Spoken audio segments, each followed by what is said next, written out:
On May 23, 2026, Donald Trump went on Truth Social and told the world that a peace deal with Iran had been largely negotiated and would be announced shortly. Global oil markets dropped by double digits. Stock markets surged. Stranded ship crews in the Persian Gulf started calling their families. The war that had burned for nearly 3 months killed tens of thousands and paralyzed the global energy system was, in Trump's telling, essentially over. He had won, Iran had been broken, the trap had worked, there was just one problem: Iran had a copy of the actual agreement and it said something completely different from everything Trump had just announced to the world. The gap between what Trump was telling the American public and what actually existed on paper inside the Memorandum of Understanding being negotiated through Pakistani intermediaries was not a minor discrepancy. It was a chasm, and when Iranian state media published the details of that chasm, it did not just embarrass the White House, it exposed something far more dangerous: that the United States and Iran had been negotiating two different versions of the same deal simultaneously, each side telling its domestic audience it had extracted the concessions the other side had never actually agreed to. This is the secret deal that destroyed Washington's trap, not a deal Iran made with a foreign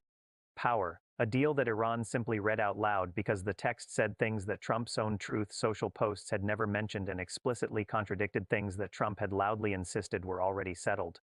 To understand the trap Washington built, you have to go back to how the war began and what the original American theory of victory actually was. The US and Israel launched Operation Epic Fury on February 28, 2026, targeting nearly 900 sites in the opening hour: Zerg command centers, missile batteries, nuclear facilities, air defenses, and Iran's political leadership in a coordinated decapitation strike that killed Supreme Leader Ayatollah Ali Khamenei, IRG Commander Mohammad Pakpour, Defense Minister Aziz Nasirzadeh, and the Chief of Staff of the Iranian Armed Forces in a single night. The plan was not simply to degrade Iran's military, it was to destroy Iran's ability to resist so thoroughly, so quickly, that Tehran would have no choice but to come to the table and accept whatever terms Washington demanded. The trap was speed. Overwhelm and total disorientation, hit so hard, so fast, that the other side cannot organize a coherent response before the window of opportunity closes. Iran did not cooperate with that plan. It closed the Strait of Hormuz. It launched retaliatory strikes across 7 countries. It activated its proxy networks. It seized merchant ships. It demonstrated in the most dramatic way possible that a country can lose its supreme leader, lose 11 generals, lose thousands of IRG fighters, and still have enough organizational depth, hidden military production, and strategic determination to cause enormous damage to the global economy and to American interests across the entire region. The trap had worked in military terms. Iran's conventional military capacity had been severely degraded, but it had failed in strategic terms because Iran had not surrendered, and a country that will not surrender cannot be dictated to. It can only be negotiated with. That is where the second trap came in: the diplomatic trap. And this one was of Washington's own making, as the weeks of the ceasefire went by and the dual blockade ground Iran's economy down by an estimated $500 million every day. The Trump administration made a calculation. It would present the emerging deal to the American public as a total American victory, banking on the assumption that Iran, desperate for sanctions relief and exhausted from the war, would quietly accept the framing in exchange for the economic relief. Trump would announce that Iran had agreed to open the Strait of Hormuz without tolls. Trump would announce that Iran had agreed to surrender its enriched uranium. Trump would announce that the nuclear program was being dismantled. Iran would get its sanctions waivers and frozen assets back, and nobody would look too carefully at the actual text of the memorandum. It was, in the language of deal-making, a public face-saving packaging around a private compromise.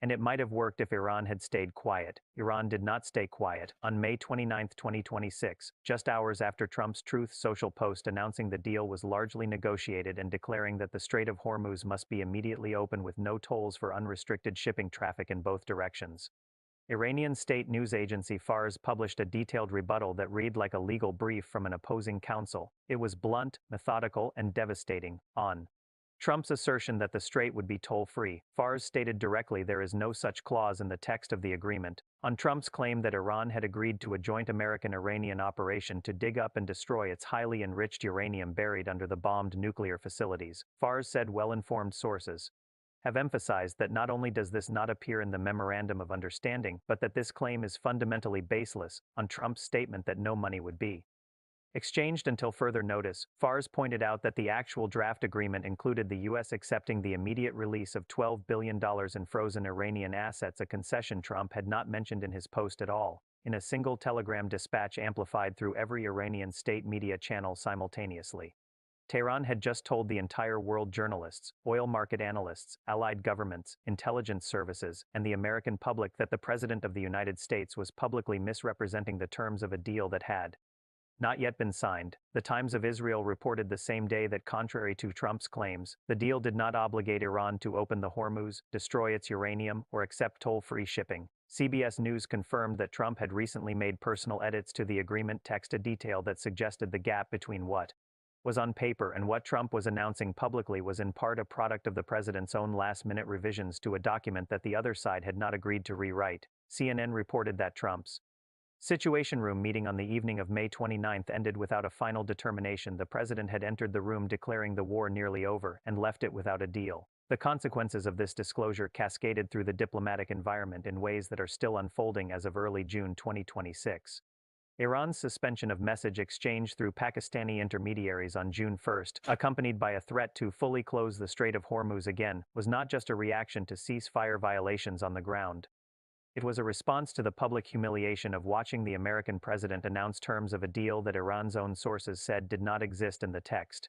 Every Iranian official, every IRG commander, every political faction within Tehran's power structure was now watching to see whether their country's leadership would allow itself to be publicly characterized as having accepted conditions it had never accepted. The hardliners around IRG acting commander Ahmad Vahidi, who had been skeptical of the diplomatic track from the beginning, now had a concrete example they could point to, proof, in their view, that Washington's approach to negotiations was not good faith diplomacy but a managed propaganda exercise designed to extract Iranian concessions under the cover of a deal Iran had never actually agreed to. This is what destroyed Washington's trap. The trap was not just the military campaign of February 28. The trap was the diplomatic architecture built around the ceasefire, the assumption that Iran was so economically devastated, so politically destabilized, so militarily weakened after losing its supreme leader and thousands of its fighters, that it would accept a public defeat packaged as a negotiated settlement. What Washington failed to calculate was that Iran's political system is not structured around a single leader's ability to make and sell a deal to the public. The IRG does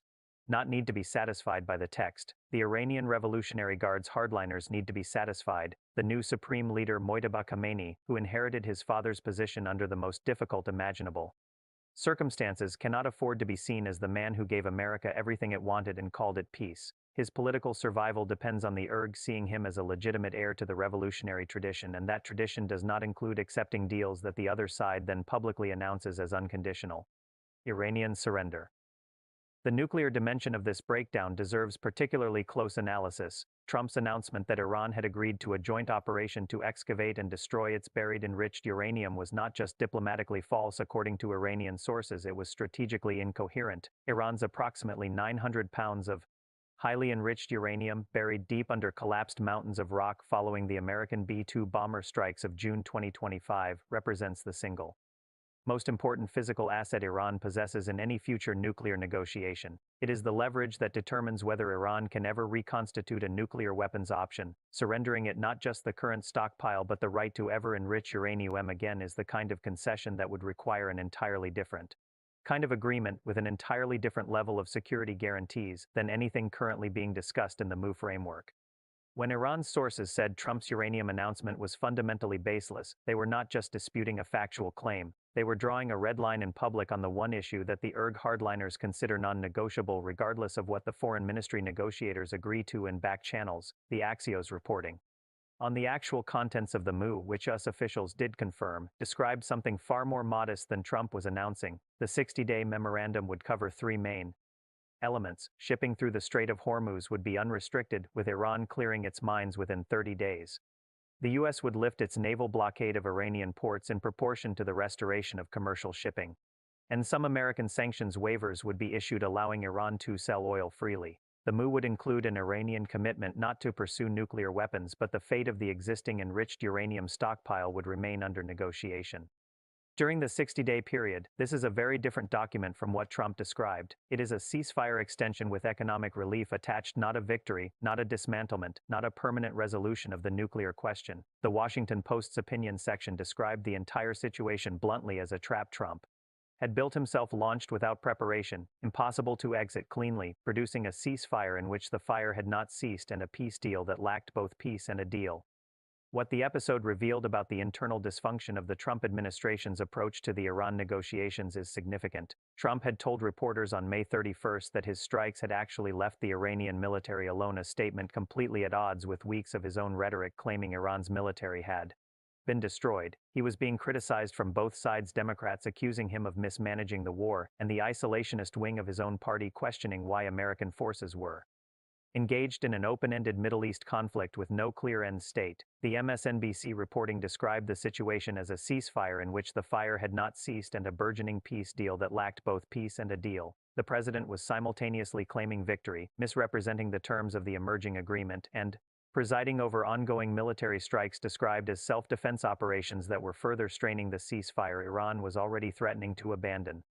The geopolitical fallout from the deal disclosure also activated several third parties whose role in the final settlement could prove decisive. China, which had the most to gain from a rapid reopening of the Strait of Hormuz and was simultaneously in active diplomacy with Trump over trade and broader strategic competition, found itself in the uncomfortable position of watching American-Iranian negotiations collapse over a public disagreement about what was actually in the agreement. Beijing had been working the Iran file quietly alongside Pakistan, and the collapse of the May framework threatened the entire architecture of Chinese-facilitated regional stability that had been built since the 2023 Saudi-Iran normalization deal. Russia, meanwhile, had been quietly benefiting from the energy disruption and had no particular incentive to see the strait reopen quickly or cleanly. Israel was watching the nuclear dimension with acute anxiety, worried that any deal which left Iran's enriched uranium stockpile intact and unaccounted for was not a deal at all, it was a delay. For the ordinary people trapped in the middle of all this, the civilian populations of Iranian cities living under the shadow of potential resumed bombing, the seafarers stranded on vessels in the Persian Gulf,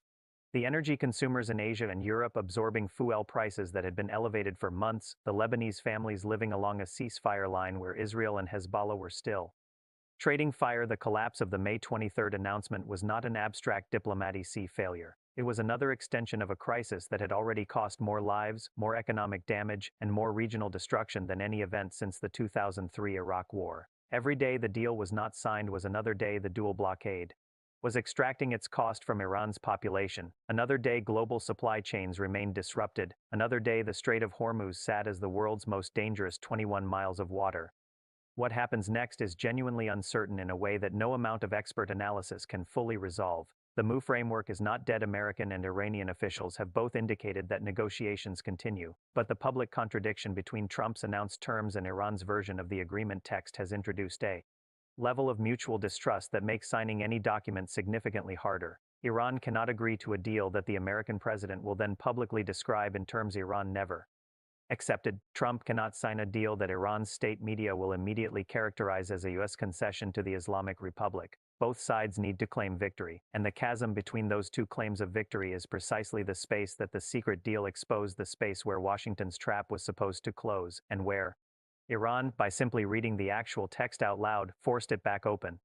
There is a dimension of this crisis that goes beyond the specific details of the MOU and cuts to something fundamental about how the Trump administration conducts diplomacy and why that approach, which has worked in certain bilateral business-style negotiations, is producing chaos in a conflict this complex. Trump's instinct in every negotiation is to announce the deal as won before it is signed, to use public declarations of victory as leverage to lock the other side into the terms he has announced, and to rely on the power of his platform and the speed of the news cycle to make a provisional understanding look like a completed agreement. In real estate transactions, in trade deals with single counterparties, this technique can work. In a multi-party diplomatic negotiation involving two governments with vastly different domestic political constraints, a ceasefire, the T is actively being violated on the ground, military operations still occurring, a global energy market watching every development, and allied governments in Israel, Saudi Arabia, and Europe all with their own stakes in the outcome. This technique produces exactly what happened on May 29, a public announcement that the other side immediately, publicly, and in detail contradicts, leaving both sides looking like they either cannot communicate with each other or do not trust each other enough to agree on the most basic facts of what is on the table. Iran's decision to publish its version of the MOU text through state media was itself a strategic choice of enormous consequence. It was not a reactive move by a diplomat who lost his temper. It was a deliberate, coordinated information operation executed at the precise moment when Trump's announcement was generating maximum Media attention, by releasing the contradictions immediately within hours of Trump's Truth Social post, Iran ensured that the narrative of a great American victory never had time to solidify in the global press. Every journalist covering the story, every oil market analyst, every foreign government was forced to immediately run two simultaneous and contradictory accounts side by side that juxtaposition: Trump claiming the strait would be toll-free, Iran saying no such clause exists. Trump claiming uranium would be destroyed, Iran saying that claim is fundamentally baseless, generated exactly the kind of sustained uncertainty that Iran benefits from and that the United States needs to resolve to claim the definitive strategic victory that Trump has been promising his domestic audience since February 28. The frozen assets question, which Trump did not mention at all in his May 29 post, is another landmine buried inside the gap between the two versions of the deal. The actual MOU draft, according to CBS News sources, included the U.S. accepting the immediate release of $12 billion in frozen Iranian assets held in overseas banks. Iran has been demanding the unfreezing of these assets from the moment diplomacy began. They represent a direct, immediate injection of hard currency into an economy that has been losing $500 million per day to the dual blockade. American officials, on the other hand, have insisted throughout the negotiations that asset unfreezing would happen only after the Strait of Hormuz had fully reopened and Iran had demonstrated compliance with all agreement requirements. $12 billion released up front, as Iran's version of the MOU apparently specified, is a fundamentally different deal from sanctions relief tied to compliance milestones and Trump's public silence on this point in a post that listed every other claimed American victory in detail suggests the administration knew that the asset release would not play well with American audiences and chose to omit it entirely. Iran noticed that omission and published it. The Soufan Center, one of the most respected nonpartisan security analysis organizations in the world, summarized the state of US-Iran negotiations as of early June 2026 in terms that cut through the noise with precision. Both sides are maintaining a heightened defensive posture, it said, and the U.S. military has announced and specified operations in the Strait of Hormuz, increasing the risk of a resumption of combat efforts by us and Iranian leaders to present a potential war-ending agreement as a victory are holding up the finalization of the MOU, the center noted, even as both sides insist an agreement is at hand. That analysis captures the core problem exactly: when both sides need to present the same document as a victory, and when the document is not actually written in a way that allows both sides to truthfully claim victory simultaneously. The deal cannot be finalized until one side or both sides quietly accept something they publicly said they would not accept and find a way to announce it that their own domestic audience will not reject as a defeat. What makes this moment so historically significant is that it reveals the deep structural tension in American foreign policy between the president's communication style and the diplomatic process's requirements. Negotiations require controlled information. They require both sides to be able to say things privately that they are not yet ready to say publicly. They require the ability to float a concession without locking it into a public record from which there is no retreat. Trump's Truth Social diplomacy announcing deal terms at AM in posts read simultaneously by Iranian officials, oil market traders, Israeli intelligence analysts, and American voters compresses the private diplomatic space too. 0. There is no room for the quiet understanding, the informal nod, the temporary face-saving ambiguity that allows agreements between adversarial governments to actually get across the finish line. Every post is a public record. Every claim is immediately fact-checked by the other side, and when the other side has access to the actual text of the agreement being negotiated, as Iran demonstrably does, the gap between the announcement and the reality becomes a weapon that Iran can and did use.